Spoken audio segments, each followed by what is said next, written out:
told you before that I love going to the public library, and that's something we haven't been able to do for a while.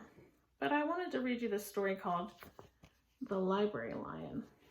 It's written by Michelle Knudsen, and it's illustrated by Kevin Hawks.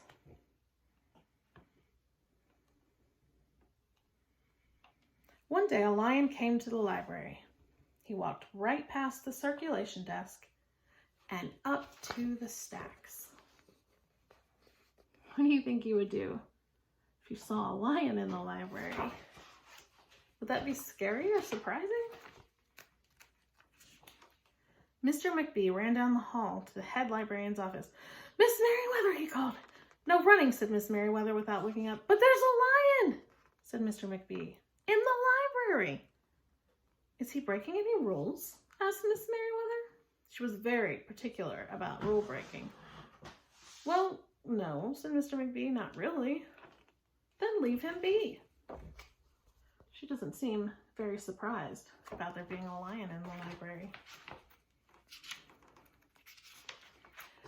The lion wandered all around the library. He sniffed the card catalog. This is something we had back when I was little that you don't know about. He rubbed his head against the new book collection. Then he padded over to the story corner and went to sleep. No one was sure what to do. There weren't any rules about lions in the library. He looks pretty cozy. That's a good spot to read. Soon it was time for story hour. There weren't any rules about lions at story hour either. The story lady seemed a little nervous, but she read out the first book's title in a good, clear voice. The lion looked up. The story lady kept reading.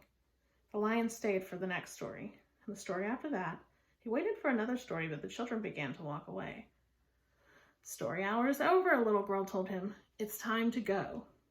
The lion looked at the children. He looked at the story lady. He looked at the closed books. Then he roared very loud. Roar with me. Roar! I don't think he's happy about story time being over. Miss Merriweather came striding out of her office. "Who is making that noise?" she demanded. "It's the lion," said Mr. McBee. Miss Merriweather marched over to the lion.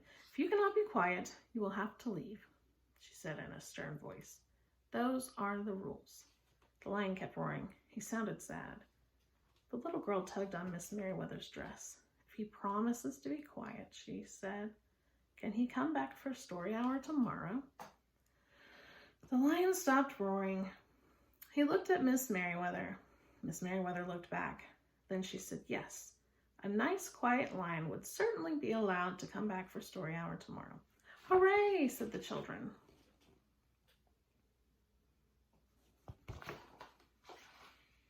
The next day the lion came back. "You are early," said Miss Merriweather. "Story hour is not until 3 o'clock. The lion did not budge. "Very well," said Miss Merriweather. "You might as well make yourself useful." She sent him off to dust the encyclopedias until it was time for story hour. The next day, the lion came early again. This time, Miss Merriweather asked him to lick all the envelopes for the overdue notices. Look at that. A little slobbery. At first, the people in the library were nervous about the lion, but soon they got used to having him around. In fact, he seemed very well suited for the library. His big feet were quiet on the library floor. He made a comfy backrest for the children at story hour, and he never roared in the library anymore. What a helpful lion, people said. They patted his soft head as he walked by. How did we ever get along without him? Mr. McBee scowled when he heard that.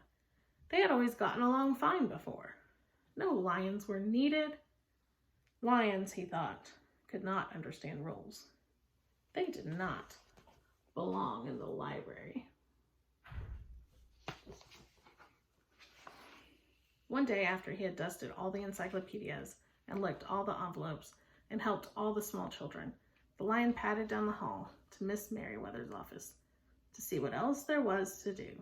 There was still some time left before story hour. "Hello, lion," said Miss Merriweather. "I know something you can do.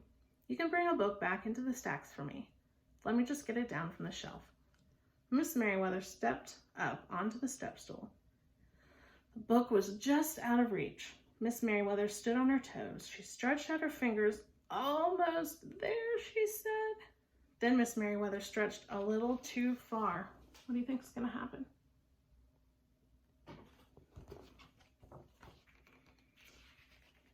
Ouch, said Miss Merriweather softly. She did not get up. Mr. McBee, she called after a minute. Mr. McBee! Mr. McBee was at the circulation desk. He could not hear her calling. Lion, said Miss Merriweather, please go and get Mr. McBee. The lion ran down the hall. No running, Miss Merriweather called after him.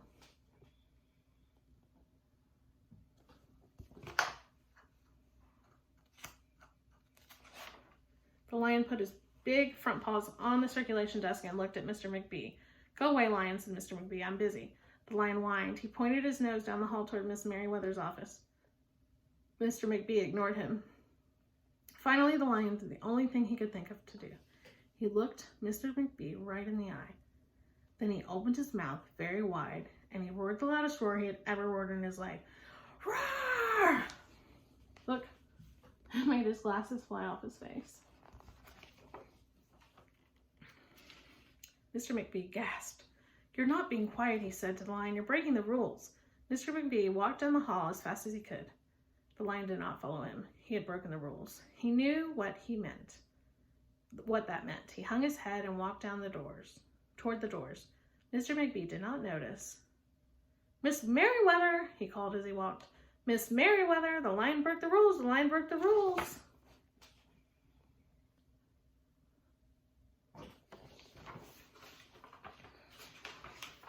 He burst into Miss Merriweather's office. She was not in her chair. Miss Merriweather, he asked. Sometimes, said Miss Merriweather, from the floor behind her desk, there is a good reason to break the rules, even in the library. Now, please go call a doctor. I think I've broken my arm. Mr. McBee ran to call a doctor. No running, Miss Merriweather called after him. She doesn't even want people to run when there's an emergency. The next day, things were back to normal, almost. Miss Merriweather's left arm was in a cast. The doctor had told her not to work too hard. I will have my lion to help me, Miss Merriweather thought. But the lion did not come to the library that morning. At 3 o'clock, Miss Merriweather walked over to the story corner. The story lady was just beginning the story with the children. The lion was not there.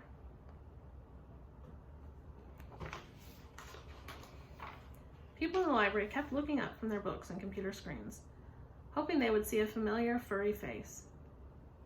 The lion did not come that day. The lion did not come the next day either, or the day after that.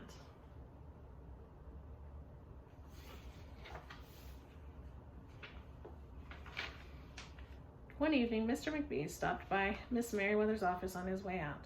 Can I do anything for you before I go, Miss Merriweather? He asked her. No, thank you, said Miss Merriweather. She was looking out the window. Her voice was very quiet, even for the library. Mr. McBee frowned as he walked away. He thought there probably was something he could do for Miss Merriweather after all. What do you think he's going to do? Mr. McBee left the library, but he did not go home. He walked around the neighborhood. He looked under cars. He looked behind bushes. He looked in backyards and trash cans and tree houses. What's he looking for? Finally, he circled all the way back to the library. Lion was sitting outside, looking in through the glass doors. Hello, Lion, said Mr. McBee.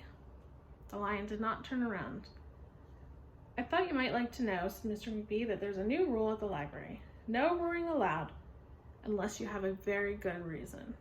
Say, if you're trying to help a friend who's been hurt, for example. The lion's ears twitched. He turned around, but Mr. McBee was already walking away. The next day, Mr. McBee walked down the hall to Miss Merriweather's office. What is it, Mr. McBee? Asked Miss Merriweather in her new, sad, quiet voice. I thought you might like to know, said Mr. McBee, that there's a lion in the library. Miss Merriweather jumped up from her chair and ran down the hall. Mr. McBee smiled. No running, he called after her. Miss Merriweather didn't listen.